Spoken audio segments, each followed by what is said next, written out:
धन्यवाद सीएम सरलाई यो मौका प्रदान गरिदिनु भएकोमा। सबभन्दा म पहिला आफ्नो परिचय राख्न चाहन्छु। मेरो आवाज स्पष्ट छ, सुनिए छ? एकदम सुनिए छ सर। म सुरु गरेँ है त।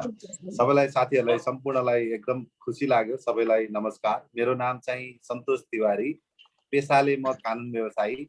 म विगत 10 वर्षदेखि यो लिगल फिल्डमा काम गर्दै आएको छु। यसमा नि फेरि स्पेसल्ली म डेभलपमेन्ट सेक्टर, कर्पोरेट सेक्टर भन्छ यसलाई, त्यो सेक्टरमा काम गर्दै आइरहेको छु। मेरो अफिसको नाम विप्स ल एसोसिएट्स, यो हाम्रो थापाथली, काठमाडौँ थापाथली नेपाल राष्ट्र ब्याङ्कसँगै छ। हामी अहिले 9 जनाको टिम छौँ। हामीले स्पेसल्ली नेपालमा चाहिँ कर्पोरेट सेक्टरमा प्र्याक्टिस गरी काम गर्दै आएका छौँ। आज यस्तो संयोग मिल्यो, यो मौका हो, मलाई पनि खुसीको कुरा। म केही मेरो पहिला ब्याकग्राउन्डबाट जोडेर अनि त्यसपछि विषयवस्तुतिर जाँदा राम्रो हुन्छ जस्तो लाग्यो। सीएम सरले जुन अपर्च्युनिटी एउटा दिनुभयो, त्यो सँगै तपाईँहरूले गर्न खोजेको क्रियाकलाप चाहिँ मलाई एकदम एक्टिभिटिज राम्रो लाग्यो। कसरी राम्रो लाग्यो भन्दा, तपाईँहरू कुनै व्यवसाय गर्न चाहनुहुन्छ, यहाँ त रोजगारीको सिलसिलामा विदेश जानुभयो, विदेशबाट नेपाल आउँदाखेरि त ग्याप भएको हुन्छ, अन्यल भएको हुन्छ। त्यो अन्यललाई कसरी हामीले समाधान गर्न सकिन्छ भनेर जुन एउटा डिस्कसन सुरु भएको छ, एकदमै मलाई एकदम राम्रो लाग्यो। किन राम्रो लाग्यो भन्दा, म पनि एक्चुअली हामी कामकै सिलसिलामा भन्दा नि जस्तो जापानिज क्लाइन्टहरू नेपाल आउनु भएको थियो, जापानको त्यहाँको अपा होटेलको ओनरहरू आउनु भएको थियो। आइसकेपछि हामीलाई पनि एक्चुअली भोट जापान गएर एक्चुअली हेरौँ त्यहाँको प्र्याक्टिस के रहेछ भनेर हेरिसकेपछि हामीले त्यहाँ धेरै कुराहरू सिक्ने मौका पायो। त्यसमा हामीले के चाहिँ राम्रो गर्न सकिन्छ भने, सुरुवात गर्ने क्रममा त्यहाँको एनआरएनए जापानसँग हामीले कन्ट्याक्ट गरौँ। त्यहीँ बस्दा बस्दै के गर्यौँ भन्दा, त्यहाँ जति पनि नेपालबाट जानुभएको त्यहाँ नेपालीहरूलाई पर्ने लिगल समस्याहरू हामी अबदेखि फ्रीमा लिगल काउन्सिलिङ गर्छौँ नेपालबाट भनेर सुरु गऱ्यौँ। त्यसपछि एग्रिमेन्ट गरेपछि त्यो 2 वर्ष एग्रिमेन्ट भयो। त्यसपछि अहिले रेगुलर रूपमा अहिले हामी 4औं वर्षमा जापानमा रहेका सम्पूर्ण नेपाली दाजुभाइहरूलाई पर्ने नेपालको समस्याहरू, इभन डिभोर्स होस् होइन, त्यहाँ जाँदाका अरू प्रोसेसका कुरा हुन्, नेपालमा आइपर्ने समस्याहरूको हामीले काउन्सिलिङ पार्टमा काम गरिरहेछौँ। त्यस्तै फेरि हामीले मकाउमा पनि सुरु गऱ्यौँ। अस्ति लगभग थुप्रै नेपालीहरू जुन थुनिनु भयो, कारण के थियो भने नेपालबाट भिडियो सेयर गरिदिए, त्यो भिडियो हेर्न पाइने तर सेयर गरेपछि कारबाही भयो। थुप्रै नेपालीहरूलाई कारबाही हुने क्रममा अनि हामीले यहाँको साइबर ब्युरोसँग रिक्वेस्ट गरिसकेपछि केही नेपालीहरू बच्नु भयो। अहिले केहीलाई केस चलिरहेछ, कति कोभिडको बेला फर्किने बेला काम गर्न पाइयो। किन भन्दा मलाई के मानेमा खुसी लाग्यो भन्दा, तपाईँले सुरुवात गरेकोमा यो काममा म पनि जोडिन पाउँदा एकदमै खुसी लाग्यो। हाम्रो अफिसको तर्फबाट सीएम सर लगायत सम्पूर्ण टिमलाई एकदम हार्दिक धन्यवाद दिन चाहन्छु। अब यो सेसन अहिले एकपटक मात्र होइन, अब रेगुलर भइदियो भने अझै राम्रो हुन्छ। अब मेरो सेक्टरको जुन छ कमर्सियल पार्टको हकमा तपाईँहरूलाई व्यवसाय कसरी गर्ने, व्यवसाय गर्दाखेरि नेपालमा के समस्याहरू आउँछ होइन, अब कुन व्यवसायलाई कुन तरिकाबाट जान सकिन्छ, त्यो बारेमा म अहिले केही कुराहरू यहाँहरू राख्न म अनुमति चाहन्छु।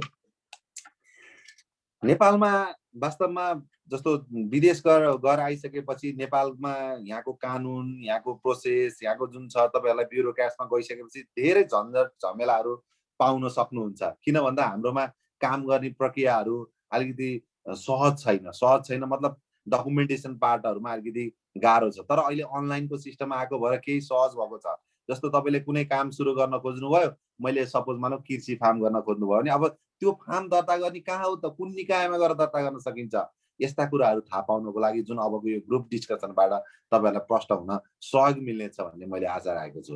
आजको मेरो सेसनको मुख्य डिस्कसनको फोकस भनेको, आज सीएम सरसँग कुरा हुने बित्तिकै म तत्काल अहिले पोखरामा छु, घरमा आएको अवस्था हो। होलीको कारणले गर्दा म घरमा फ्यामिलीसँग आएको। अब यही अहिले मैले कुनै मेटेरियलहरू तपाईँहरूसँग पावर पोइन्ट मार्फत प्रेजेन्टेसन गर्न पाइनँ। एनिवे म मौखिक रूपमा ट्राई गर्नेछु। नेपालमा लगानीको लागि एकदमै सम्भावना छ। किन सम्भावना छ भन्दा, अब जस्तो विदेश जानुहुन्छ, विदेश गएर आइसकेपछिको इन्कमलाई अब नेपालमा कसरी इन्भेस्टमेन्ट गर्ने, लिगल पार्टमा कसरी गर्ने, ब्रान्डिङ कसरी गर्ने, ट्याक्स पार्टमा कसरी हेर्ने, त्यसपछि अब अरू दर्ता गर्ने निकायहरू कुन छन् भन्ने कुरालाई आज म स्पेसल्ली कम्पनी ऐन र प्राइभेट फर्म रजिस्ट्रेसन ऐन अन्तर्गतको कुराहरूलाई मात्रै फोकस गर्न चाहन्छु।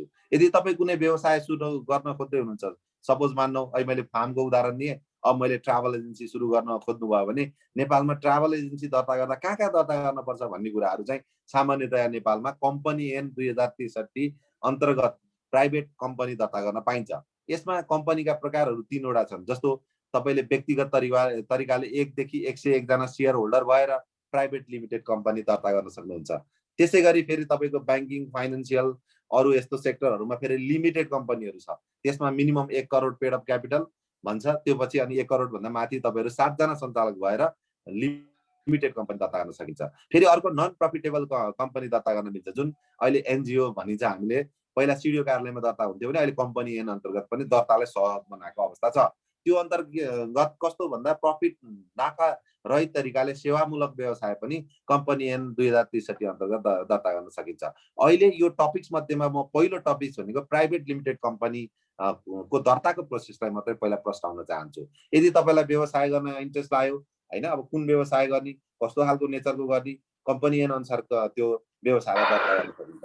पहिलो कम्पनीको नाम के राख्ने भन्ने हुन्छ। हेर्नुस्, तपाईले गर्ने बिजनेसको नेचर के हो, त्यो नेचरसँग मिल्ने गरेर कम्पनी ऐन 2063 अन्तर्गत तपाईले कम्पनी रजिस्ट्रेसन गर्न सक्नुहुन्छ।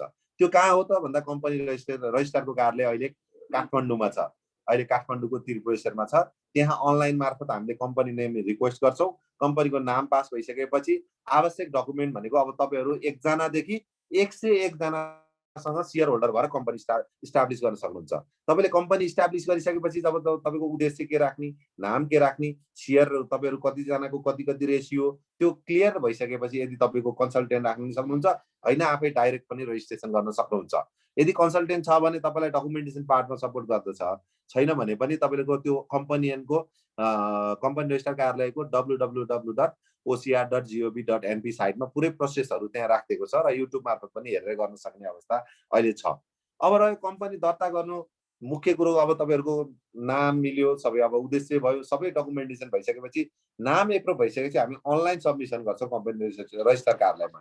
त्यो सबमिसन भइसकेपछि त्यहाँको कम्पनी रजिस्ट्रार कार्यालयले के गर्छ भन्दा डकुमेन्टेसनहरु चेक गरेपछि एप्रुभल दिन्छ। त्यसपछि राजस्व, जस्तो राजस्वको हकमा 1 लाखको कम्पनी गर्न पर्यो भने 1000 राजस्व, हैन 1 देखि फेरि तपाईको 5 लाख सम्मको हकमा 4500 राजस्व, फेरि 4500 देखि तपाईको 1 करोड 25 लाख सम्म 9500 राजस्व, फेरि 25 लाख देखि 1 करोड सम्मको अधिकृत पुँजी भएको हकमा चाहिँ के हुन्छ 16000 राजस्व लाग्छ। त्यो भन्दा माथिको हकमा जोडिएको 1 करोडको हकमा ती 3000 ले 16000 प्लस थपिँदै जान्छ। यसरी कम्पनी ऐन अन्तर्गत प्राइभेट लिमिटेड कम्पनी दर्ता गर्न सकिन्छ। कम्पनी दर्ता गरिसकेपछि केही कम्पनीहरुको नेचर अनुसार फेरि सम्बन्धित निकायमा स्वीकृति लिन पर्ने हुन्छ। जस्तो तपाईले ट्राभल एजेन्सी दर्ता गर्नुभयो भने कहाँ स्वीकृति लिन पर्यो भन्दा पर्यटन विभाग अन्तर्गतको अहिले प्रदेश कार्यालयहरु छ। प्रदेश कार्यालयहरुमा तपाईले दर्ताको प्रक्रियामा जानुपर्ने हुन्छ। फेरि पर्यटन कार्यालयले गइसकेपछि उले के भन्छ, उद्योगमा दर्ता गर भन्छ। घरेलु तथा सानो उद्योगमा तपाईले दर्ता गर्नुहुन्छ। त्यसपछि के हुन्छ, पर्यटनले बल्ल अन्तिममा बैंक ग्यारेन्टी लगायतका आवश्यक डकुमेन्ट हेरेर बल्ल उले पर्यटनले स्वीकृति दिन्छ। भन्न खोजेको के भन्दा कम्पनी दर्ता गरिसकेपछि त्यो कम्पनीलाई अब हामी सेकेन्ड पार्टमा गएपछि ट्याक्समा रजिस्ट्रेसन गर्नुपर्ने हुन्छ। ट्याक्समा रजिस्ट्रेसन गरिसकेपछि तपाईको सम्बन्धित कस्तो खालको नेचरको हो, अहिले चाहिँ जस्तो नेचर अनुसारको सम्बन्धित कार्यालयहरुबाट विभिन्न निकायहरुबाट स्वीकृति लिनुपर्छ भने त्यो निकायबाट स्वीकृति लिन सकिन्छ। जस्तो रेमिट्यान्स कम्पनी खोल्न लाग्यौं भने रेमिट्यान्स कम्पनी हामी दर्ता कम्पनीमा गर्यौं, ट्याक्समा दर्ता गर्यौं। अब त्यसपछि कहाँ हो त त्यो निकाय भन्दा नेपाल राष्ट्र बैंकबाट रेमिट्यान्स कम्पनीको कारोबार गर्नलाई स्वीकृति लिन सकिन्छ। अथवा ई सेवा जस्तो अरु डिजिटल कारोबार गर्ने छ भने त्यसको राष्ट्र बैंकको एउटा रिक्वायरमेन्टहरु छ, त्यो रिक्वायरमेन्ट फुलफिल गरेर त्यसरी हामीले इजाजत दिन सक्छौं। यसरी के हुन्छ भन्दा कम्पनी ऐन अन्तर्गत दर्ता भइसकेको कम्पनीले ट्याक्स कर कार्यालयमा, आन्तरिक राजस्व कार्यालय सम्बन्धित निकायकोमा दर्ता गरिसकेपछि सम्बन्धित अन्य कार्यालयहरुबाट इजाजत लिन पर्ने हकमा त्यसरी दर्ता गरेर कारोबार सुरु गर्न सक्नुहुन्छ। नेपालमा कम्पनी किन सजिलो छ भन्दाखेरि कम्पनी ऐन अन्तर्गत दर्ता भइसकेपछि त्यो सेपरेट इन्टिटी भन्छ। सेपरेट इन्टिटी मतलब लिगल पर्सन हो, उले आफ्नो तरिकाले ट्रान्जेक्सन गर्न सक्छ। त्यो कम्पनी ऐन र प्राइभेट फर्म रजिस्ट्रेसन ऐन, प्राइभेट फर्म रजिस्ट्रेसन ऐन भनेको अन्तर्गत दर्ता भएको कस्तो हो भन्दा अहिले हाम्रो 77 जिल्लामा सम्बन्धित जिल्लाहरुमा घरेलु तथा साना उद्योग कार्यालयहरु छन्। ती कार्यालयहरुमा के हुन्छ भन्दा तपाईलाई कुनै व्यवसाय गर्न मन लाग्यो, तपाईलाई अब जस्तो थोरै पुँजी राखेर पनि त्यहाँ व्यवसाय दर्ता गर्न सकिन्छ। अहिले म अब कम्पनी बाहेकको अब प्राइभेट रजिस्ट्रेसन फर्म अन्तर्गतको दर्ता प्रोसेस र दर्ता कसरी हुन्छ भन्ने कुरालाई अब जोड दिन चाहन्छु। जस्तो तपाईले अब के हुन्छ भन्दा एउटा व्यक्तिले मलाई अब अहिले कृषि फार्मै गर्न मन लाग्यो भने पनि घरेलु तथा साना उद्योगमा नि दर्ता हुन्छ। फार्म दर्ता हुन्छ अथवा ब्युटी पार्लर होला अथवा ट्रेनिङ इन्स्टिट्युट होला, अरु केही होला। त्यो घरेलु तथा साना उद्योग कार्यालय सम्बन्धित जिल्लामा गएर दर्ता गरिसकेपछि त्यहाँ केही आवश्यक डकुमेन्टहरु खोज्छ। त्यसमा खोज्ने भनेको के हो त भन्दाखेरि सिटिजनशिपको कपी भइहाल्यो। तपाईले कस्तो खालको व्यवसाय गर्दै हुनुहुन्छ, जस्तो तपाईले फर्निचर उद्योग गर्दै हुनुहुन्छ भने सबिलमा प्रयोग हुने त्यसमा मेसिनरी पार्टहरुको कोटेसन माग्दिन्छ। अनि त्यहाँ सरजमिन मुचुल्का भनेको वरिपरि जग्गाहरुमा तपाईको उद्योग सञ्चालन गर्नलाई मलाई असर गर्दैन भनेर उनीहरुले सरजमिन मुचुल्का ओडाबाट सिफारिस माग्दिन्छ। अनि घरबाट सम्झौता, र घरधनीको नागरिकता, कोही कोही जिल्लामा चाहिँ तिरेको रसिदहरू पनि मागेपछि ती आवश्यक डकुमेन्ट सहित घरेलु तथा साना उद्योगमा फारम पाइन्छ। त्यो फारम चाहिँ भर्न सकिन्छ सजिलै। त्यो भरेर तपाईँले निवेदन दिनुभयो भने त्यहाँको प्रक्रिया हेरेर राजस्व लाग्ने अनुसारको राजस्व लिएर घरेलु तथा साना उद्योगमा पनि दर्ता हुन्छ। फेरि घरेलुमा अर्को पनि दर्ता हुन्छ। कस्तो हुन्छ भन्दा तपाईँले उत्पादनमूलक गर्नुहुन्छ भने उत्पादनतिरको दर्ता हुन्छ। अर्को ट्रेडिङ टाइपको, तपाईँ फेन्सी स्टोर गर्नु होला अथवा तपाईँको जुत्ता पसल गर्नु होला, ट्रेडिङ टाइपको इम्पोर्ट एक्सपोर्ट टाइपको छ भने नि ट्रेडिङ टाइपको पनि दर्ता हुन्छ। त्यो अन्तर्गत दर्ता भएकोले नि के हुन्छ, फेरि घरेलुमा प्राइभेट फर्म रजिस्ट्रेसन ऐन अन्तर्गत उत्पादन छ भने उद्योगतिर जानुहुन्छ। अर्को ट्रेडिङ छ भने तपाईँ प्राइभेट यो ट्रेडिङ बिजनेस गर्ने अन्तर्गत जानुहुन्छ। यसरी दर्ता भएर आइसकेपछि त्यो पनि फेरि ट्याक्समा दर्ता गर्छौँ। ट्याक्समा दर्ता गरेपछि अब त्यो के हो त भन्दा त्यो तपाईँले स्वीकृत पाउनुभयो, सम्बन्धित जिल्ला कार्यालयकोमा दर्ता भइसकेपछि कारोबारलाई खुल्यो। अब कारोबारको हकमा तपाईँले के गर्ने कस्तो गर्ने भन्ने चाहिँ त्यहाँ दर्ता गर्दा नै उद्देश्य खुलाएको हुनुहुन्छ हेर्नु, होइन? जस्तो फर्निचरको लागि हो भने फर्निचरको दर्ता गर्ने क्रममा फेरि वनबाट स्वीकृत ल्याऊ भन्छ। वनबाट किन ल्याउनु पर्यो भन्दा जस्तो चितवन छ, होइन? चितवन राष्ट्रिय निकुञ्ज छ भने त्यो दूरी कति दूरी भन्दा बाहिर चाहिँ बल्ल फर्निचर उद्योग गर्न पाइने भन्ने छ, होइन? जस्तो होटेल गर्नु पर्यो चितवन सौराहा भने सौराहाले के गर्छ न त्यहाँको नेसनल पार्क भन्दा कति दूरी टाढा छ भन्ने त्यो दूरी मापन गरेर वनले सिफारिस गरेको आधारमा उद्योग दर्ता हुन सक्छ। जस्तो लुम्बिनीमा भन्नुहुन्छ भने त्यहाँको अब लुम्बिनीको जुन छ त्यो लुम्बिनीको एरियाको दूरी कायम गरेर मात्रै उद्योग दर्ता गर्न पाइन्छ। यसरी नेपालमा यस्ता दर्ता गर्ने निकायहरू भनेका ओडादेखि लगायती एउटा डाटा आएको थियो 38वटा निकायमा दर्ता गर्न पाइन्छ भन्ने छ। जस्तो तपाईँले भन्नुभयो अहिले साजनको फेन्सी पसल भनेर दर्ता गर्नुभयो कास्की जिल्लाको घरेलु तथा साना उद्योगमा भने अब मोरङमा गएर पनि साजनको अब त्यही नाम राखेर दर्ता गर्न पाइन्छ। तर यो सबैको नामको विवादमा हेर्ने कुन हो त निकाय भन्दाखेरि यस्ता नामहरू उद्योगहरूको नामहरूको जब ट्रेड नेम भन्छौँ नि हामीले, जस्तो अब अहिले पोखरामै भनौँ एउटा उद्योग कुनै छ जानकी एग्रो भन्यो भने जानकीको के छ उसको ट्रेड नेम जानकी छ भने उसले ट्रेडमार्क दर्ता गर्यो भने बल्ल अरू फर्महरूको नाम चाहिँ उस्तै जुझ्ने गरेर राख्न पाइँदैन भन्ने छ, होइन? भनेको यस्ता यी जब हामीले व्यवसाय दर्ता गरिसकेपछि भोलि तपाईँको नाममा पनि डिस्प्युट आउन सक्छ भने तपाईँ प्रोडक्सन ट्रेडिङ छ भने पनि ट्रेडमार्क जुन प्याटेन्ट डिजाइन ट्रेडमार्क एक अन्तर्गत दर्ता गरेर ट्रेडमार्क प्रोटेक्ट गरेर पनि व्यवसाय अगाडि बढाउन सकिन्छ। अहिले मैले दुईटा कुरालाई जोडेर दिएँ। पहिला एउटा कम्पनी ऐन अन्तर्गत दर्ता भएको कम्पनीको हकमा कसरी जान सकिन्छ, त्यसपछि प्राइभेट फर्म रजिस्ट्रेसन ऐन अन्तर्गत तपाईँको 77वटै जिल्लामा कार्यालयहरू छन्, त्यही जिल्ला कार्यालयमा दर्ता गरेर पनि व्यवसाय सुरु गर्न सकिन्छ। अझै त्यति मात्र नभएर अहिले त के छ ओडामा दर्ता गरेर पनि केही व्यवसायहरू सुरु गर्न सकिन्छ। ओडा दर्ता भइसकेपछि फेरि घरेलु जाउँ भन्न पनि सक्छ। कोही व्यवसायहरू घरेलु मार्फत के अरे ओडामा दर्ता गरेर पनि सुरु गरेको अवस्था छ। यसरी यस्ता दर्ता गर्ने निकायहरू त अरू पनि छन्। नेपालमा चाहिँ 38वटा निकाय छ भनेर अस्ति केही दिन अगाडि एउटा पत्रिकाले डाटा निकालेको थियो। अब हामीले व्यवसाय गर्दाखेरि तपाईँले कस्तो खालको व्यवसाय गर्ने इच्छा गर्नुहुन्छ, त्यो व्यवसाय गर्दाखेरिका लिगल प्रोसेस के हुन्छ, अब त्यसमा डकुमेन्टेसन पार्टमा के चाहिन्छ, यस्ता कुराहरू अहिले सजिलो के छ भन्दा युट्युब च्यानलमाहरूमा पनि पाइन्छ। अर्को त्यो अफिसियल साइटको तपाईँले डकुमेन्टेसन हेरेर पनि गर्न सक्नुहुन्छ। अर्को होइन तपाईँलाई सोध्न पर्यो भने एनी टाइम तपाईँले फोन हान्नुभयो हुन्छ, म यसरी यो ग्रुप अन्तर्गतको भन्नुभयो भने म काउन्सेलिङको पार्टमा यहाँहरूलाई फ्री नै गर्नेछु, होइन? फी स्ट्रक्चर त तपाईँले काउन्सेलिङको पार्टमा लाग्दैन, तर डकुमेन्टेसन अरूको हकमा केही हामीले अफिसियल एडमिनिस्ट्रेटिभ खर्चको लागि के लिन पर्ने अवस्था भयो भने त्यो हकमा छुट्टै भयो। तर तपाईँलाई काउन्सेलिङको पार्टमा मैले के गर्ने होला, म बाहिर आएँ, अब के गर्दा मलाई ठिक हुन्छ, तपाईँले इन्ट्रेस्ट के हुन्छ, तपाईँले जे सिक्नुभयो नेपालमा आएर त्यो गर्नु पनि राम्रो हुन्छ। अझै तपाईँलाई म एउटा इक्जाम्पल दिन चाहन्छु। कोरियामा बसेर आउनुभएको एकजना मित्र हुनुहुन्थ्यो, जहाँ अहिले उहाँ बानेश्वरमा उहाँको प्रिन्टिङ काम गर्नुहुन्छ। उहाँले कोरियामा जाँदाखेरि उहाँ बहुत धन्डर दुःख खाएर पुग्नु भएको छ। त्यो धेरै वर्ष अगाडि कुरा, यो 20 वर्ष अगाडिको। उहाँ पुगिसकेपछि उहाँलाई चाहिँ एउटा साथीले चाहिँ एक ठाउँमा लगेर काम लगाइदियो। त्यहाँ प्रिन्टिङको काम हुँदो रहेछ। उहाँले प्रिन्टिङको त्यो टी सर्टहरूमा अहिले व्यापक चलेछ नेपालमा पनि, तपाईँलाई लोगो लगायत अरू टी सर्टहरू प्रिन्ट गरेर।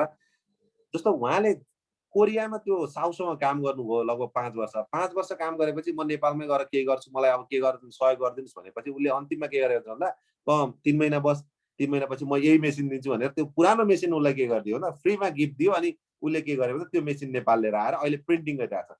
त्यो मेसिन सँगै अहिले अर्को मेसिन थप्नुभएको छ। नेपालमा अहिले केही ब्रान्डहरू छन् उहाँले नै प्रिन्ट गरेको ब्रान्डहरू चलेको छ। जस्तो लेक साइडमै छ एउटा ब्रान्ड छ अर्बानेती भन्ने छ, अहिले ठमेलमा नर्थ पेसँगै खोल्नुभएको छ। अर्बानेतीको प्रिन्टिङ चाहिँ उहाँले गर्नुहुन्छ, होइन? भनेको कोरियामा सिकेको सिपलाई अहिले के गरिदिनु भयो त उहाँले नेपालमा आएर सुरु गर्नुभयो। जो बानेश्वरमा अहिले उहाँको जस्तो प्रिन्टिङ यहाँ हेर कम्पनीमा नि। लगभग 15 देखि 20 जनाले रोजगारी पाइराख्नु भएको अवस्था छ। अस्ति अब यो लकडाउनकै बेलामा पनि के भयो भन्दा जापानबाट 10 जना जति साथीहरू आउनुभयो। पोखराको यो अर्गौचोक भन्दा अलि माथिपट्टि उहाँले फार्म हाउस सञ्चालन गर्नुभयो। फार्म हाउससँगै अनि उहाँले के गर्नुभयो फेरि रेस्टुरेन्ट सञ्चालन गर्नुभयो। अर्को फेरि कोरियामा एकजना साथी बसेर आउनु भएको रहेछ। त्यो जुन बाख्रा पालन गर्दाखेरि त्यहाँ अरू त्यहाँको टेक्नोलोजीहरू जुन अहिले यहाँ सामानहरू इम्पोर्ट गरेर नेपाली मार्केटमा नि बिक्छ भनेर त्यो रिसर्च गर्दै हुनुहुन्छ र त्यो सामान इम्पोर्ट गर्न खोजिराख्नु भएको छ। भनेपछि यसरी हामीले के गर्न सकिन्छ भन्दा तपाईँ विदेश रहँदै गर्दा सिकेका सिपहरूलाई नेपालमा कसरी व्यवसाय सुरु गर्न सकिन्छ भनेर जुन यो प्लेटफर्मले सहज गर्छ जस्तो लाग्छ मलाई। अर्को सँगै टिमवर्क भएर गर्दाखेरि जति सजिलो हुन्छ सिङ्गलमा गाह्रो होला। यो चाहिँ प्लेटफर्मको जुन यो डिस्कसनको सेसन सुरु गर्नुभयो एकदम मलाई त खुसी लाग्यो। अरू थप क्वेसन केहीहरू छ भने यहाँले मलाई सोध्न सक्नुहुनेछ। नेपालमा फेरि एउटा कुरा के बुझ्नु भन्दा करको हकमा पनि सजिलो छ है। बाहिर विदेशमा जस्तो त्यस्तो एकदमै छैन। यहाँ नेपालमा के छ भन्दा करको सिस्टम चाहिँ कस्तो भन्दा तपाईँले अब फर्म दर्ता गर्नुभयो भने त्यो तपाईँको इन्कम अनुसारको जान्छ होइन। कम्पनीको हकमा फ्ल्याट ट्याक्स भन्छ, 25% प्रफिटको ट्याक्स भन्छ होइन। यो ट्याक्सको पार्टको डिस्कसन चाहिँ हामी अर्को सेसनमा गरौँला। यो कम्पनी दर्ता र अर्को प्राइभेट फर्म रजिस्ट्रेसन एन्ड दर्ताको हकमा तपाईँहरूलाई त्यस्तो क्वाइरी केही छ भने प्लिज सोध्न सक्नुहुनेछ। सर एउटा त्यो पब्लिक लिमिटेडको हकमा अलिकति चाहिँ एक्सप्लेन गरिदिनुहुन्छ कि? ओके, नेपालमा चाहिँ अब हामीले त्योसँग जोडेर के सर? हजुर, हामीले एउटा चाहिँ सोच के कन्सेप्ट के बनाउँदै छौँ भने एकजना हाम्रो विजय सत्याल सर भन्ने उहाँ अर्थविज्ञ हुनुहुन्छ। उहाँसँग पनि एकचोटि 1 सेसन 2 सेसन जति हामी बसिसक्यौँ। अनि हामीले एउटा कन्सेप्ट के बनाएको छ भने पहिला चाहिँ एउटा फन्ड हामीले अब ब्याङ्क खोल्ने त अब हाम्रो ब्याङ्क खोल्ने सहकारी खोल्न पनि अहिले छैन होइन। हामीले एउटा फन्ड चाहिँ एक ठाउँमा कलेक्सन गरेर त्यो नेसनल वाइडमा एउटा पब्लिक लिमिटेडको रूपमा जान सक्ने खाले चाहिँ एउटा इन्भेस्टमेन्ट कम्पनीको कन्सेप्ट बनाएको। त्यसमा हामीले जति पनि चाहिँ किनभने अब प्राइभेट लिमिटेड पछि प्रोजेक्ट बेसमा पनि जान सक्छौँ। त्यो इन्भेस्टमेन्ट कम्पनीले चाहिँ हामीले डाइभर्जन एउटा गरेर हामीले फरक फरक प्रोजेक्टहरूमा हाम्रै इन्टरनल प्रोजेक्टहरूमा चाहिँ इन्भेस्ट गर्ने र त्यसमा सहभागिता अरू पनि ग्रुप अनुसार पनि हामी जान सक्छौँ भन्ने त्यो कन्सेप्टमा चाहिँ सोच बनाएको सुरुवातमा।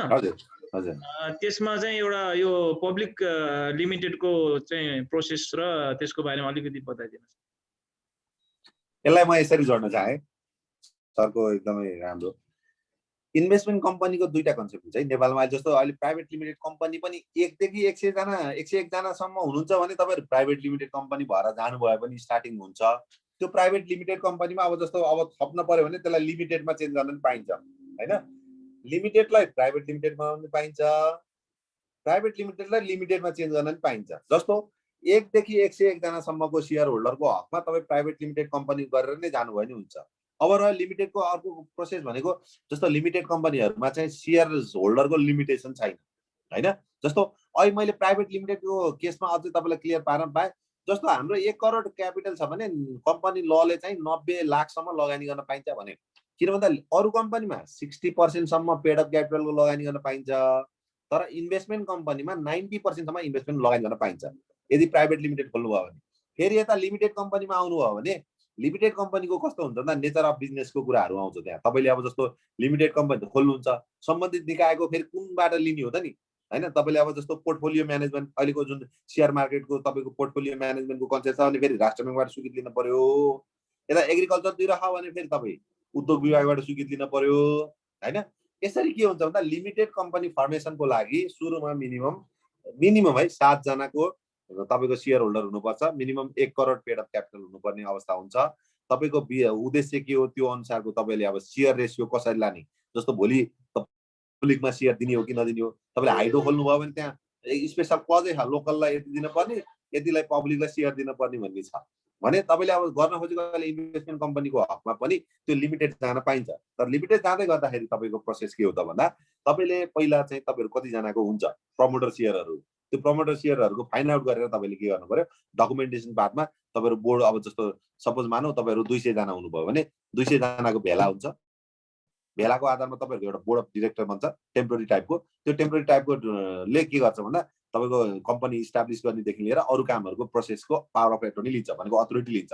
त्यो आधारमा रजिस्ट्रेसनको पार्टमा डकुमेन्टेसनमा प्रमोटर 200 जनाकै सही हुन्छ प्रबन्धपत्र नियमावलीमा, तर त्यो अरू मेन डकुमेन्टेसन प्रोसेसको काम गर्न सहजको लागि हामी 7 जनादेखि अथवा 11 जनासम्मको एउटा बोर्ड बनाएर काम गर्न सक्छौँ। यसरी दर्ता भइसकेपछि के हुन्छ त, अनि तपाईँहरूले सेयर कल गर्नुहुन्छ, बोर्डले त्यो रजिस्ट्रेसन भइसकेपछि एउटा बोर्ड गठन हुन्छ, त्यो आधारमा सेयर कल गर्नुहुन्छ, सर्टिन डिपोजिट हुँदै जान्छ, त्यो आधारमा तपाईँले के गर्नुहुन्छ फेरि सेयर लगत गर्नुहुन्छ, तयार गर्नुहुन्छ।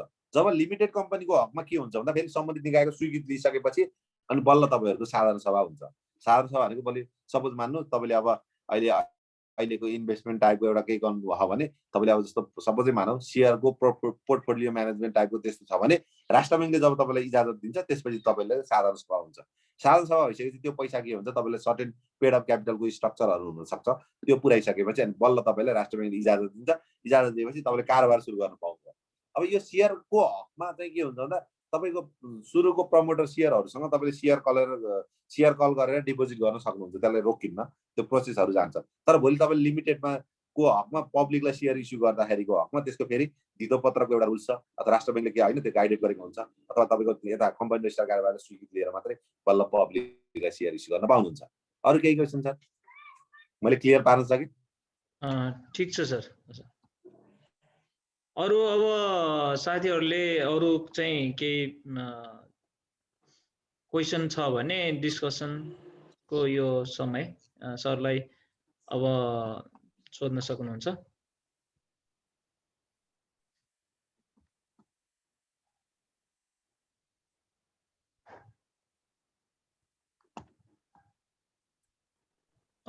के अरे अनम्युट गर्नुहोस् न है। हजुर नमस्कार सर, मेरो नाम राम भक्त घिमिरे। के अरे जस्तै यो राष्ट्रिय बीमा संस्थान छ नि, राष्ट्रिय बीमा संस्थानले यो एजिएम पनि टाइममा गर्दैन, अडिट नगरेको नि 5 वर्ष भइसक्यो। खासै यो किन कारबाही हुँदैन किन? अब यस्तो यो सरकारी अब त्यसमा अब नेपाल सरकारको इन्भेस्टमेन्ट छ होइन। अब राष्ट्रिय बीमा संस्थानको अब खास चाहिँ त्यो छुट्टै लले गाइडेड गर्छ।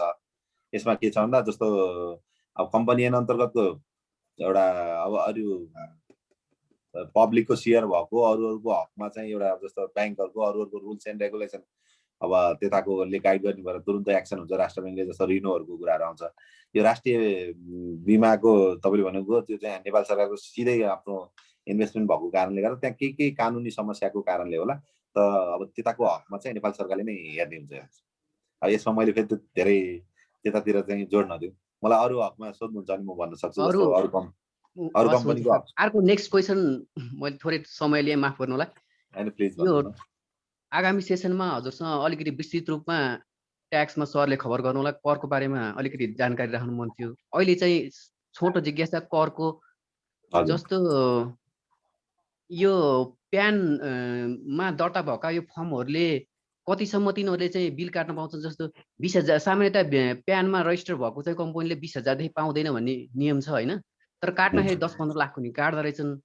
अब बाई चान्स सरकारले चाहिँ अलिकति ताकेता गर्यो भने 2% ट्याक्स तिर्नुपर्छ भन्ने सुन्थेँ, यसमा अलिक क्लियर पारिदिनु न।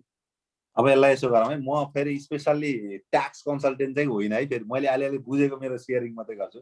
ट्याक्सको हकमा हामी सिएलाई लिउँ, कोही साथीहरूलाई फेरि रिक्वेस्ट गरेर सिएलाई राख्न पाइयो भने एकदम बेटर हुन्छ। तपाईँको क्वेसनलाई म के चाहिँ उत्तर दिन खोजेँ भन्दा प्यानको हकमा जुन छ नि एउटा लिमिटेसन छ क्या। पहिला अलिक कम बिल थियो होइन, अहिले चाहिँ अब जस्तो तपाईँको 20 लाखसम्मको ट्रान्जेक्सन भन्दा माथि गयो भने भ्याटमा जान पर्ने छन् केही व्यवसायहरू। कोही भ्याटमै अनिवार्य हुन्छ, जस्तो पार्टी प्यालेस खोल्नु पर्यो भने त्यो भ्याट अनिवार्य हो। अनि अहिले तपाईँको यो क्लबहरू खोल्नु पर्यो भने भ्याट अनिवार्य भयो, प्याराग्लाइडिङ खोल्नु भयो भने भ्याट अनिवार्य भयो, अब ट्रेकिङ एजेन्सी खोल्नु भयो भने भ्याट अनिवार्य हो। नेपाल सरकारले तोकेका हकमा भ्याट अनिवार्यको हकमा भ्याट इस्यु गर्छन् र बिलमा 13% जोडेर चार्ज गर्छन् होइन। अब रह्यो प्यानको हकमा के त भन्दा ट्रान्जेक्सन यसमा एउटा लिमिटेसन छ होइन, बिल इस्यु गर्ने कुरामा पनि। अब यसमा के हुन्छ भन्दा तपाईँले बिल इस्यु गरेपछि टिडिएसको कुरा हुन्छ क्या। तपाईँले सर्भिस दिनुभयो भने 15% काट्नु पर्छ। सपोज भनौँ मैले अब सिएम सरलाई एउटा काम गरेँ भने मैले उहाँलाई 20,000 को 15,000 को बिल काटेँ भने उहाँले के गर्नु पर्यो भन्दा मेरो 15% टिडिएस काटेर फेरि उहाँले मलाई टिडिएस तिरेको चाहिँ प्रुफ दिनुपर्ने हुन्छ, भनेको टिडिएस काटेर दिनुपर्ने हुन्छ। अब यसमा यसलाई त अझै हजुरलाई यो सेसनलाई सिए मार्फत गर्न पाइयो भने एकदम राम्रो हुन्छ है। बरु म पनि सहयोग गरौँला कोही साथीहरूलाई होइन, एकजनालाई रिफर गरौँला। मैले भन्दा ट्याक्स हेर्ने साथीले भयो भने राम्रो हुन्छ। सरको क्वेसनको हकमा के हो भन्दा एउटा प्यान बिलको हकमा एउटा लिमिटेसन छ। तपाईँले लिमिटेसनमा त्योभन्दा माथि जानुभयो भने एकैचोटि बिल काट्दैन, काटेर दिन्छन्। अर्को फेरि 10-12 लाखको हकमा फेरि त्यो होइन कि एकैचोटि 10-12 लाखको बिल काट्ने होइन कि बिल ट्रान्जेक्सन हुँदै जाँदाखेरि 10-12 लाख हुन सक्छ। एकैचोटि 12 लाखको बिल इस्यु गर्न मलाई लाग्छ त्यो अहिलेसम्म मैले यस्तो जानकारी पाइनँ। हस् हुन्छ सर।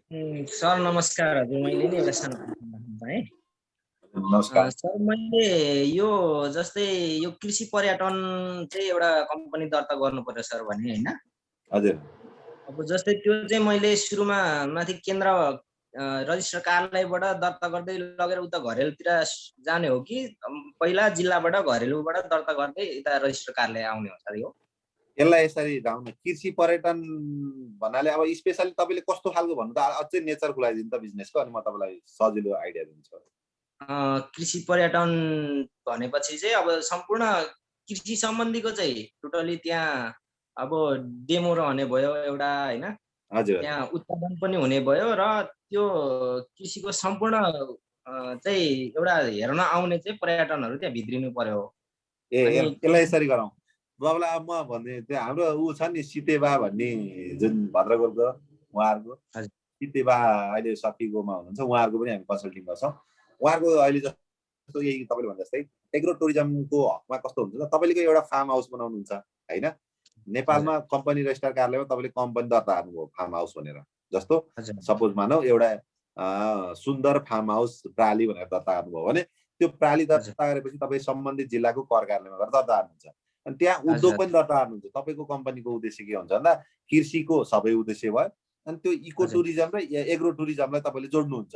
इको टुरिज्म र एग्रो टुरिज्मसँगै तपाईँले के गर्नुहुन्छ भन्दा त्यहाँ ओभरनाइट बस्नको लागि पनि फेरि त्यो टुरिज्मसँग जस्तो ओभरनाइट स्टे त्यहीँको ताजा फलफुल, यहाँ एउटा पोखरा एउटा होटल छ क्या, त्यहाँ तपाईँ बस्नु भने गाईको दुध पनि तपाईँले त्यहाँ गाईमै गएर त्यहाँ गएर आफै दोहेर फ्रेस दुध खान पाउनुहुन्छ, भेजिटेबल आफ्नै बारीबाट टिपेर खान पाउनुहुन्छ भनेपछि त्यो रेस्टुरेन्ट हेर्दाखेरि एकदम सिम्पल छ हेर्नुहोस्, तर त्यसको रेट चाहिँ हाई चार्ज छ।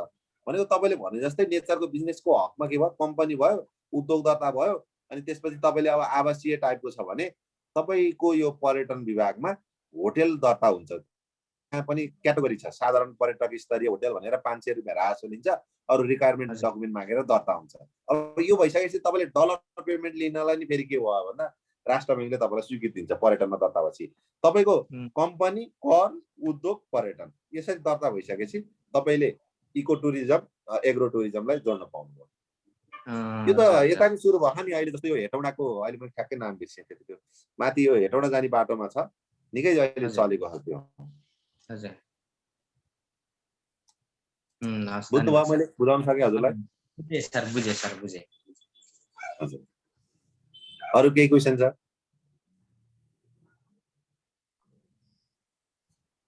यहाँ एउटा मेसेज बक्समा एउटा क्वेसन आएको छ सर। हजुर सर, मेरो एक्सपोर्ट एन्ड इम्पोर्ट को चाहिँ यहाँको कुरा राख्नु, म यहाँ लगाए बसेछु।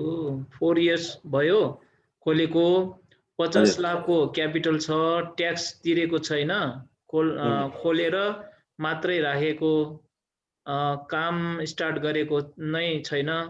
2 जना हामी छौँ। उहाँले यहाँ अघिल्लो हप्ता पनि त्यही कुरा सेयर गर्नुभएको थियो।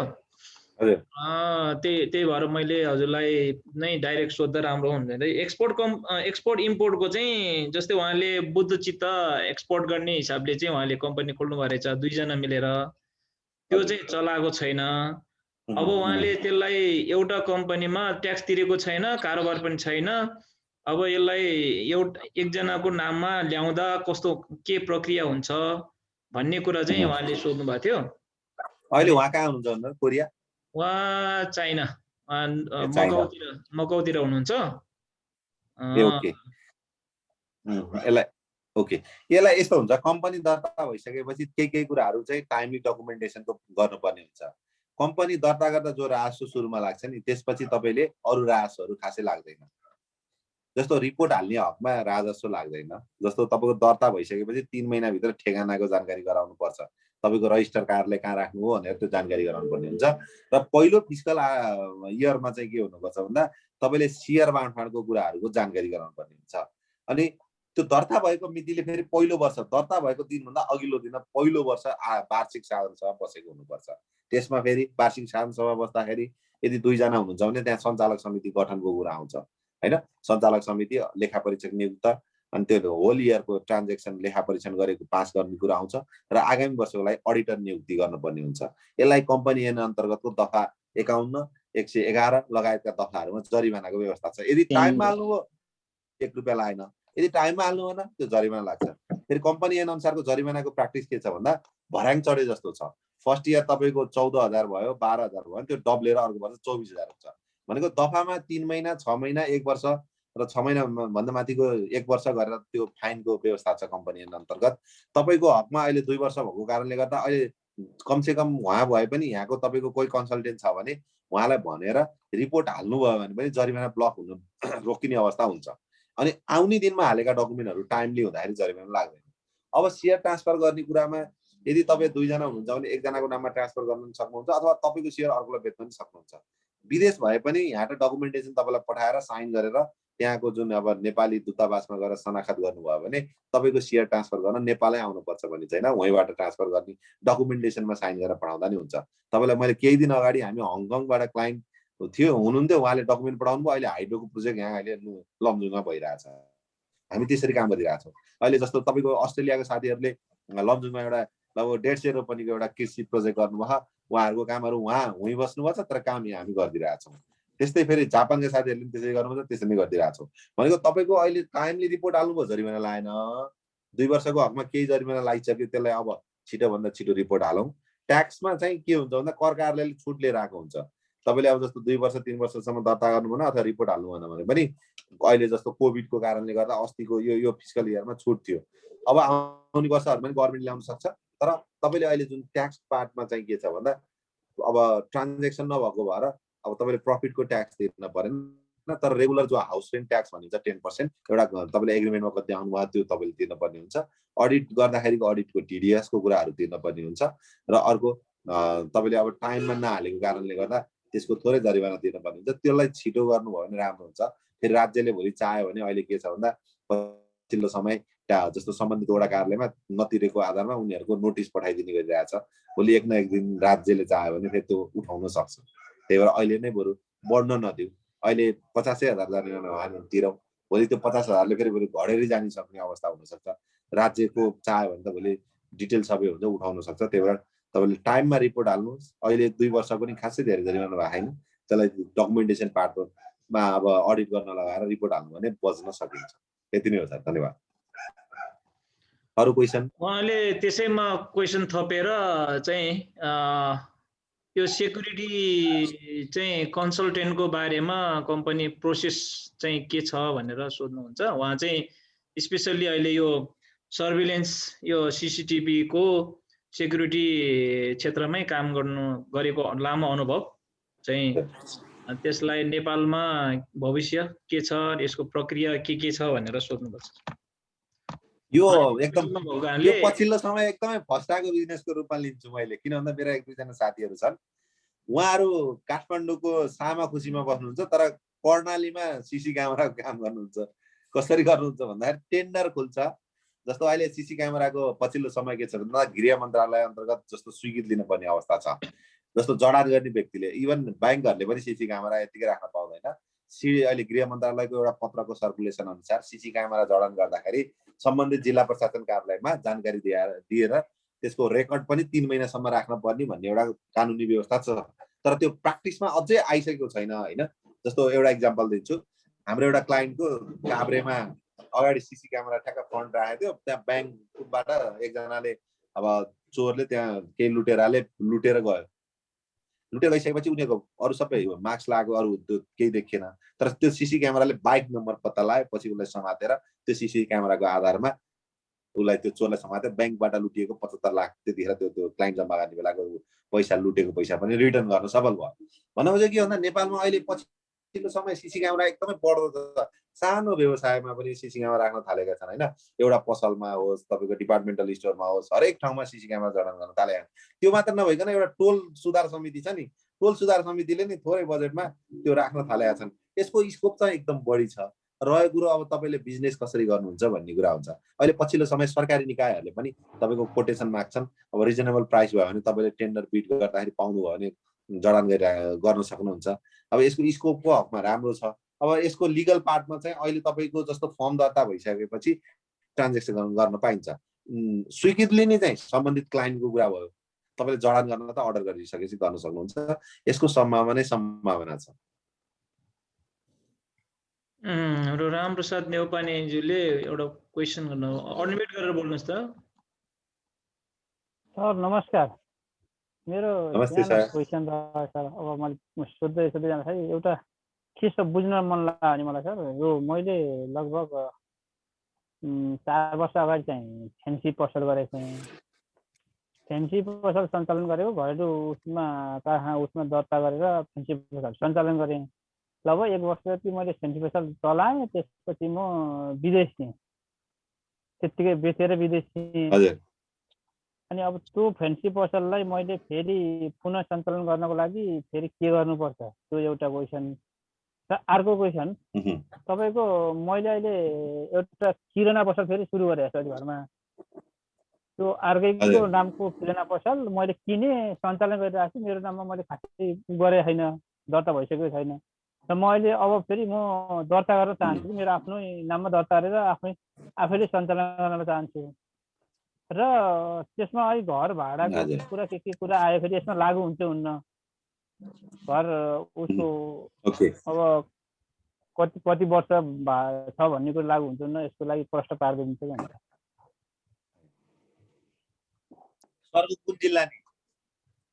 मेरो तनहु सर। घर चाहिँ स्याङ्जा हो, अहिले बसोबास तनहुमा, यो व्यवसाय भएको दुलेौडातिर। ल अब हजुरको फेन्सी पहिला तनहुमा थियो कि पहिला कहाँ थियो फेन्सी चाहिँ? ओके, ल अब मलाई यसरी प्रश्न पारे है त। हजुर, तपाईको फेन्सी पहिला दर्ता भयो घरेलु तथा साना उद्योगमा। घरेलु तथा साना उद्योगमा दर्ता भएर तपाईँले कर कार्यालयमा दर्ता गर्नुभयो भने तपाईँले करमा गएर मैले अब पहिला घरेलु तथा साना उद्योगमा फेन्सी मैले सञ्चालन गरेको पछि भोलि छोड्नुभयो, बन्द गर्न चाहनुभयो भने निवेदन दिएर मात्रै त्यहाँको बन्दको प्रक्रिया भइसकेपछि कर कार्यालयमा पत्र जान्छ। पत्र दिनु पर्यो तपाईँले, ल म बन्द गर्न चाहन्छु भनेर। यदि तपाईँले त्यो काम पुरा गर्नुभयो कि भएन पहिलो क्वेसन यो हजुरलाई पहिला होइन। यदि तपाईँले बन्द गर्नुभयो, तपाईँले अब नयाँ प्यान लिनुहुन्छ। प्यान फेरि एकजना व्यक्तिको हकमा एउटै हो है, फेरि याद गर्नु। कम्पनीको हकमा फरक हुन्छ।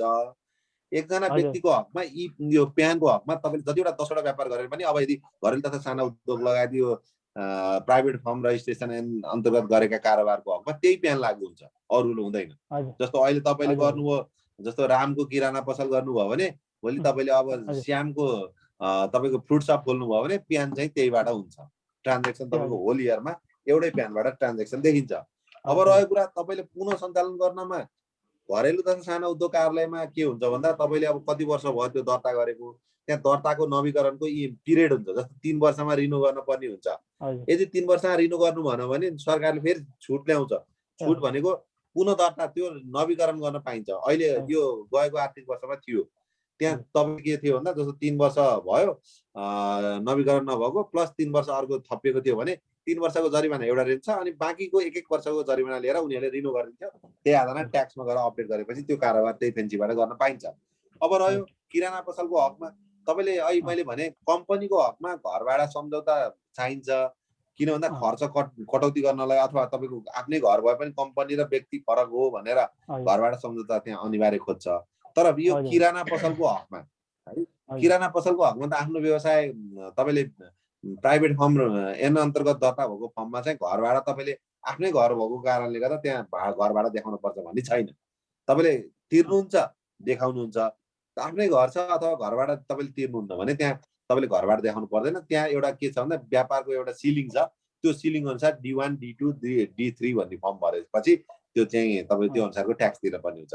त्यसमा नि के छ, गाउँपालिकामा एउटा, नगरपालिकामा एउटा, महानगरपालिका, उपमहानगरपालिका फरक त्यो रेन्ज छ। त्यो अनुसारको तपाईँले ट्याक्स दिनुपर्ने हो।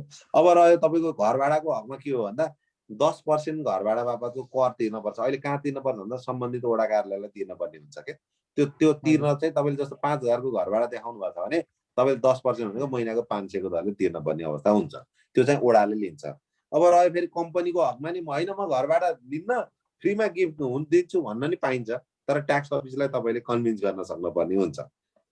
मैले क्लियर पारेँ सरको क्वेसन? लगभग क्लियर भयो सर, धन्यवाद अहिले सर। मेरो एउटा प्रश्न सर है, अब हुन त समय हुन लाग्यो पनि हजुर हुने बेलामा यो अहिलेको चाहिँ जुन के अरे नयाँ बिजनेसहरू दर्ता गर्ने क्रममा हजुरको अनुभव अनुसार हामी विशेष गरिकन यो एन्टरप्रेन्योरसिप उद्यमशीलतालाई अलिकति बढी चाहिँ सानातिनो घरेलु तथा साना उद्योगहरू चाहिँ खोलेर अगाडि बढ्ने र सँगसँगै अब ट्रेडिङको पनि अब लैजाने प्रोडक्सन प्लस ट्रेडिङको पनि दुईटै सँगसँगै, किनभने यो दुईटै आवश्यक छ भन्ने हामीले लागेको। यो चाहिँ भोलि गएर अहिले सानो रूपमा हामी सिक्दैछौँ, अब भविष्यमा नेपालभरि नै एउटा राष्ट्रव्यापी रूपमै हामी एउटा अभियानकै रूपमा 100 वर्षमा 10 वर्ष 1 वर्षमा चाहिँ 100 जना, 10 वर्षमा कम्तीमा 1000 जना उद्यमी उत्पादन गर्ने अभियान भन्ने हामी एउटा नारा नै बनाएका छौँ। त्यसमा अहिले एउटा लर्निङ फेजमा हो, लर्निङ फर अर्निङ भन्ने चाहिँ त्यसमा हामी अहिले चाहिँ यो अनलाइन फ्री ट्रेनिङलाई चाहिँ हामीले निरन्तरता लान्छौँ। त्यसकारणले हजुरको अहिले नेपालमा ट्रेन्ड चाहिँ कुन चाहिँ बढी मात्रामा अलिकति चाहिँ आयमूलक र सम्भावना बढी भविष्य भएको क्षेत्र चाहिँ अलिकति थोरै हिन्ट्स बताइदिनु होला भन्ने मलाई चाहिँ। ओके, हुन्छ सर। अब यसलाई यसो गरौँ, अहिले पछिल्लो समय अब तपाईँको ट्रेन्ड भन्नुहुन्छ भने अहिले पछिल्लो समय यो गभर्मेन्टको पोलिसी अनुसार जस्तो एग्रिकल्चर फार्महरू जुन अहिले सञ्चालन व्यापक छ, जस्तो प्रोडक्सन टाइपकोमा गइरहेछ होइन, त्यसमा अब केही सब्सिडिजको कुराहरू, अनुदानको कुराहरूको कारणले गर्दा जस्तो कुखुरा पालन होइन, गाई फार्म गर्ने, अब कतिले फेरि त्यो गाई फार्मको दुधहरू लिएर आफ्नो लेबलिङ गरेर बेच्ने होइन, त्यो सँगै फेरि अर्को ट्रेडिङ टाइपकोमा तपाईँको अहिलेको जस्तो यो अहिले करेन्ट भनेको अहिले पछिल्लो समय भनेको अब फुड डेलिभरीको कुराहरू छ, अरू सानसाना व्यवसायहरू पनि दर्ता हुन्छन् होइन। अब यो अहिले पछिल्लो मार्केट ट्रेन्ड भन्दा नि मैले त अझ हजुरहरूलाई के रिक्वेस्ट गर्छु भन्दा तपाईँमा नलेज के छ त्यसलाई प्रयोग गरौँ। जस्तो मैले अस्ति एकजना साथी आउनु भएको थियो, उहाँ विदेशमा ड्राइभिङ गर्नुभएको रहेछ। अब अहिले टुरिज्मतिर त्यति राम्रो नभएको भएर उहाँले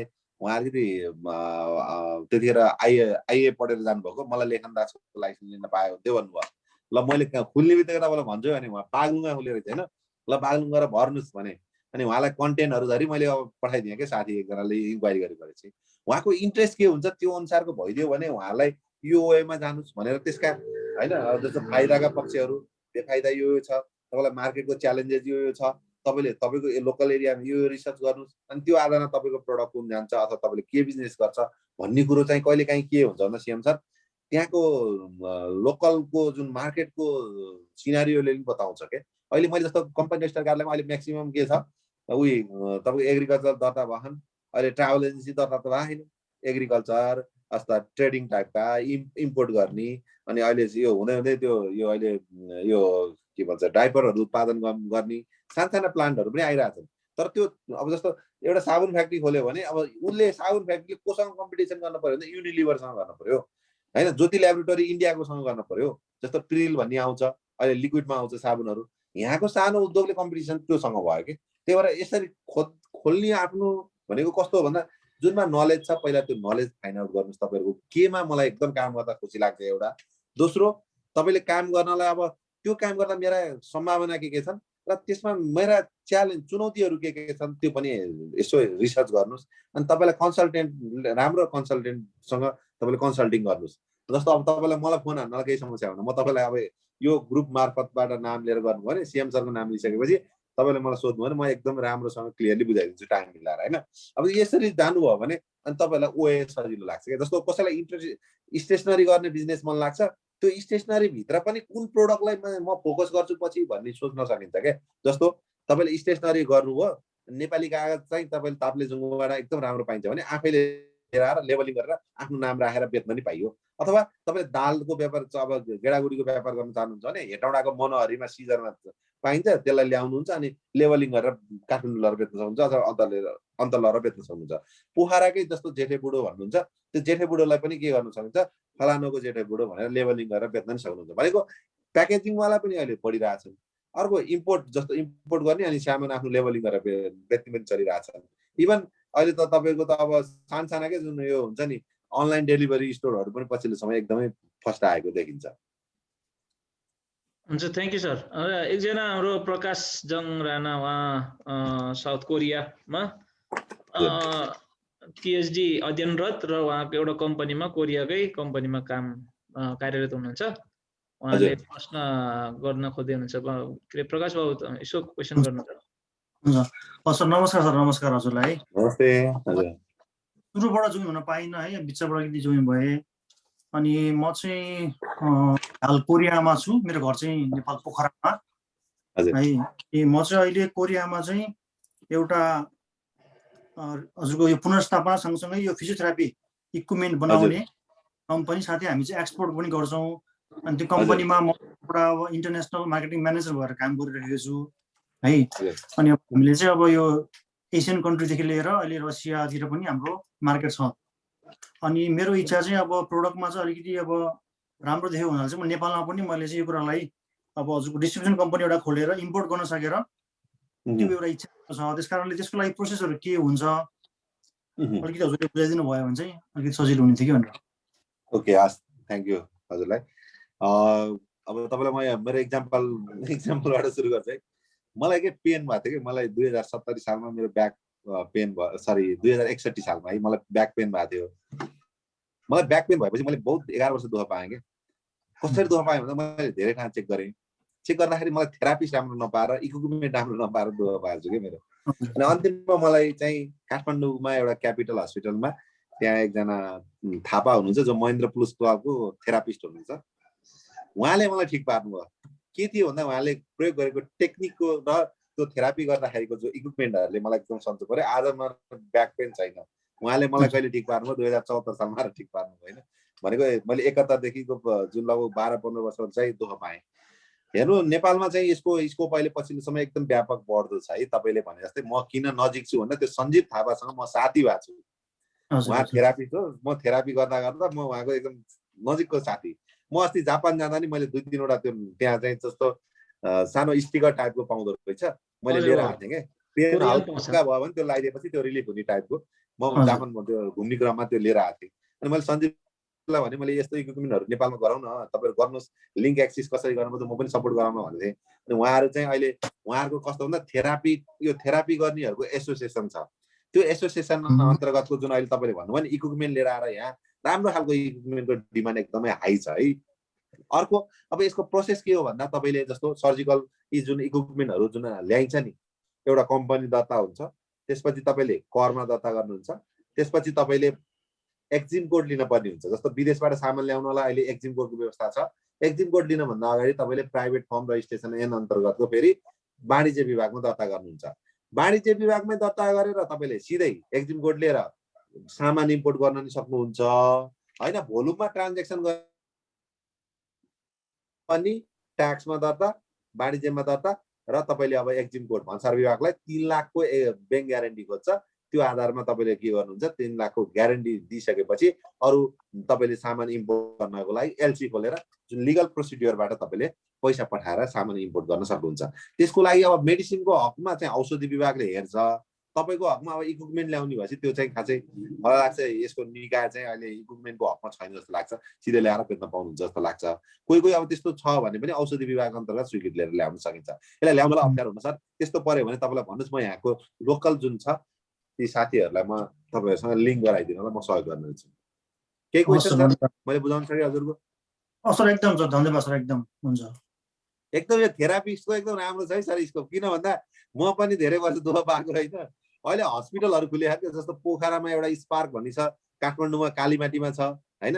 त्यसपछि तपाईँको टिचिङ हस्पिटल पछाडि छ, हस्पिटलै छ त्यो है।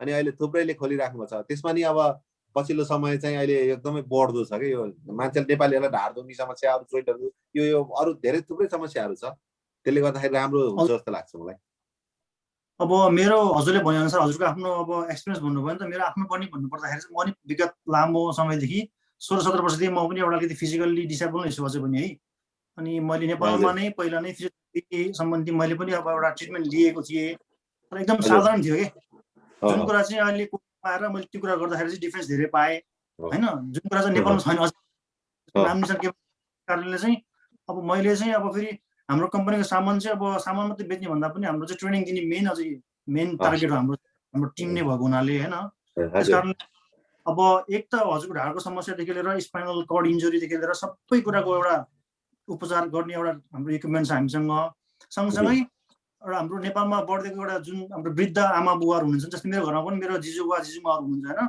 उहाँहरू चाहिँ अब 60-70 कटे पछाडि चाहिँ घरमै बस्ने बाहिर खासै हिँड्नुहुन्न नि त उहाँहरूको चाहिँ अब हातहरू अलिकति अब कमजोर हुने कुराहरू छ तर अब हामी कोरियामा विदेशमा हेर्छौँ भने चाहिँ 80-90 वर्ष मान्छेले काम गरिरहेको हुन्छ त्यस कारणले चाहिँ उहाँलाई भनेर पनि एउटा राम्रो एउटा इक्विपमेन्टहरू भएको हुनाले चाहिँ नेपालमा त्यस्तो मैले देखिनँ अहिलेसम्म किन भन्दाखेरि हाम्रो नेपालमा चाहिँ बजेहरू हुने बित्तिकै बाजेहरू हुने बित्तिकै घरमा बस्ने रेस्ट गर्ने खाने त्यो खालको छ नि त एउटा तर अब तपाईँको यो कन्सेप्टमा के सर मैले एउटा जोडिहालेँ तपाईँले जस्तो एउटा भोलि के कस्तो हुँदा जस्तो तपाईँ सर्भिस प्रोभाइड गरेर पनि कमाउन सक्नुहुन्छ एकदमै राम्रो छ सर जस्तो के बाहिरतिर जस्तो युएसमा के हुन्छ त तपाईँको 80-90 भएपछि त्यहीँ गएर बस्ने हुन्छ नि त्यस्तै नेपालमा पनि कस्तो हुन्छ तपाईँले ट्रेन गरेर लगेर तपाईँले जस्तो ट्रिटमेन्ट चाहिँ घरमै के थेरापिस्ट एउटा पोखरामाकै एकजना डक्टर हुनुहुन्छ पिएन क्याम्पसको उहाँ होइन उहाँ अहिले उहाँको वान साइड चल्दैन तर उहाँको एउटा कन्सल्टेन्ट चाहिँ उहाँले रेगुलर कन्सल्टिङ गर्नुहुन्छ अनि एकजना काम गर्ने उनीहरूलाई 30,000 दिएर होल डे उनको नुहाउनेदेखि लिएर थेरापीदेखि लिएर सब काम गराउन राख्नु भएको छ क्या अर्को अहिले खुसीको कुरा पोखरा युनिभर्सिटी पोखरामा पनि अहिले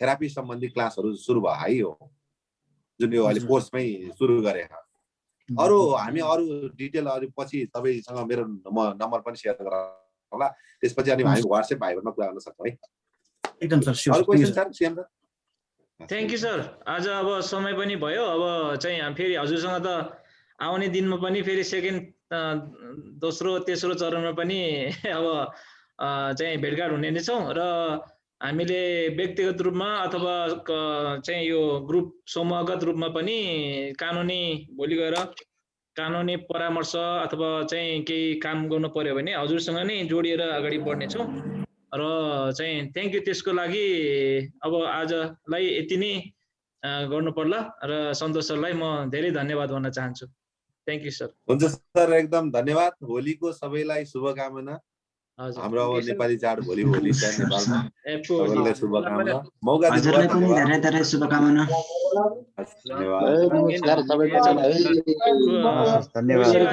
अब सबैजना अनम्युट गरेर चाहिँ हामी भिडियोमा एकचोटि आएर गरौँ न एकचोटि सबैलाई यसो अब सबैजना एकचोटि भिडियोमा आउनुहोस् न भिडियो अन गरेर के अरे नाङ्गै हुनुहुन्छ भने चाहिँ नहुनु है ओके थ्याङ्क यू हुन्छ सन्तोष सरलाई धेरै धन्यवाद छ हामी यो आजको सेसन एकदम अत्यन्त महत्त्वपूर्ण यो कानुनी पाटो भएको कारणले धेरै राम्रो समय भयो चाहिँ आगामी दिन पर्सनल नम्बर त च्याटमा राखिदिनु भयो सेभ गरेर राख्नु हुन्छ ओके सन्तोष धेरै धन्यवाद हस् धन्यवाद सर मेरो धेरै धन्यवाद हजुरलाई होलीको शुभकामना हस् धन्यवाद सबैलाई अब सरलाई धेरै धेरै धन्यवाद छ सन्तोष सर राई सर एकदम thank you so much Hartley फेरि भेटिरहन पाइयोस् सरलाई हस् हुन्छ थ्याङ्क यू